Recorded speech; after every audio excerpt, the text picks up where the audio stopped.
મિત્રો, જ્યારે હું અને બેન તેના સાસરે જઈ રહ્યા હતા ત્યારે બહેને કહ્યું કે 4 મહિના પહેલા તેના જેઠે બીજા લગ્ન કર્યા છે.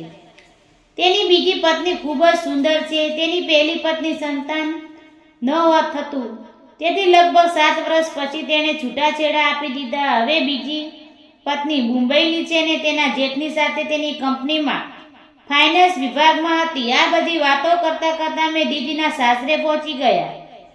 દીદીનું સાસરું સમૃદ્ધ કુટુંબ હતું, એટલે જ અમે પણ ઝડપથી લગ્ન કરી લીધા હતા.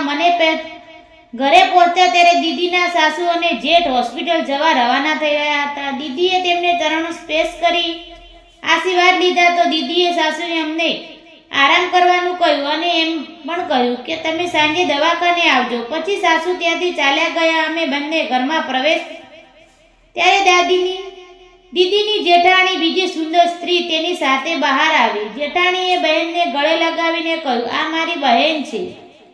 અને દીદીએ કહ્યું, આ મારો ભાઈ, નાનો ભાઈ છે. અમે બધા તેને પ્રેમ કરીએ છીએ. જેઠાણીએ મારી સાથે હાથ મિલાવ્યો અને તેની નાની બહેન પણ હાથ મિલાવ્યો. થોડી વાર પછી દીદી તેના રૂમમાં ગયા, જે આ બંગલામાં પહેલા માળે હતા. દીદીનું સાસરિયાનું ઘર 3 માળનો બંગલો હતો. દીદી અને તેની જેઠાણી પહેલા માળે રહેતા હતા અને એ જ ફ્લોર પર એક ગેસ્ટ રૂમ પણ હતો. જેઠાણીની બેન તે રૂમમાં રહેતી હતી.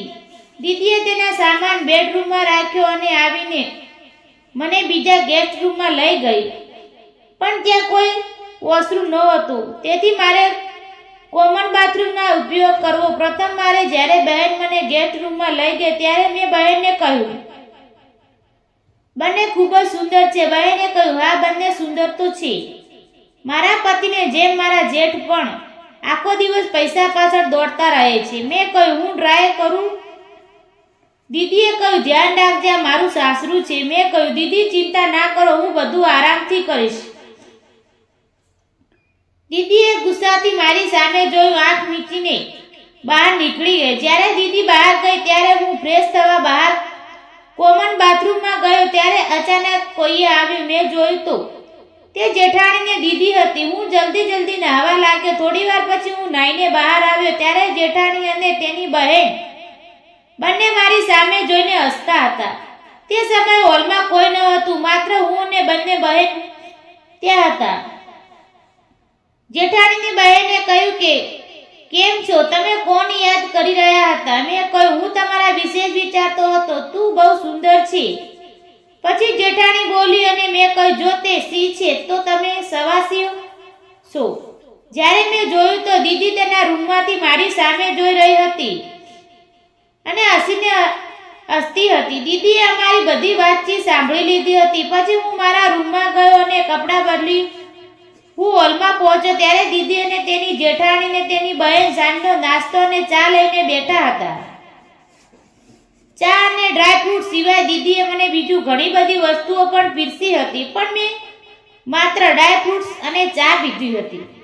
પછી દીદીએ ડ્રાઈવરને કાર બહાર કાઢવાનું કહ્યું. બધા પપ્પાને જોવા હોસ્પિટલ જઈશું. જ્યારે અમે કારની નજીક પહોંચ્યા ત્યારે દીદી ડ્રાઈવરની બાજુમાં બેઠીને મને જેઠાણીને તેની બહેન વચ્ચે બેસાડ્યો. મેં પણ સમયનો સદુપયોગ કર્યો અને તેને પૂરો આનંદ માણ્યો.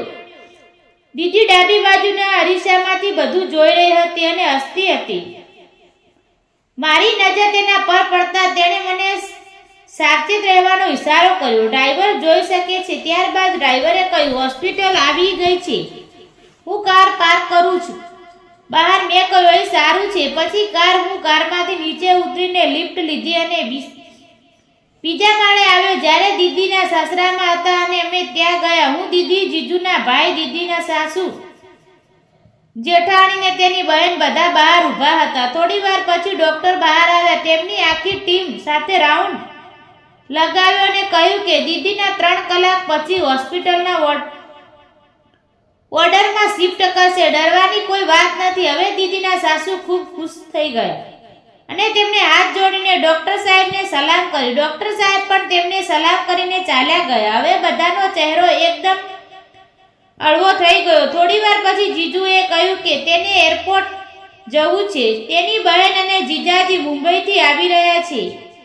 મારી બહેન પણ જીજુ સાથે એરપોર્ટ જઈ રહી હતી. જીજુએ ડ્રાઈવરને કહ્યું અને કારની ચાવી ભાભીને આપી.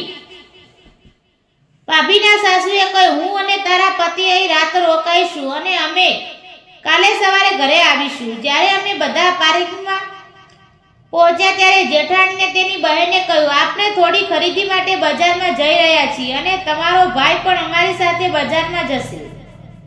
દીદીએ કહ્યું, હા તે ઠીક છે, તેને માર્કેટ બતાવી દેજો. જેઠાણીએ કહ્યું, હા તે પણ અમારી સાથે બજારની મુલાકાત લેશે. હવે મારી સામે જોઈને દીદી આંખ મીચી દીધી અને જીજુ કાર લઈને નીકળી ગયા અને અમે પણ પાછળ કારમાં બેસી ગયા. જેઠાણી અને તેમની બહેન બંને આગળ બેઠા હતા.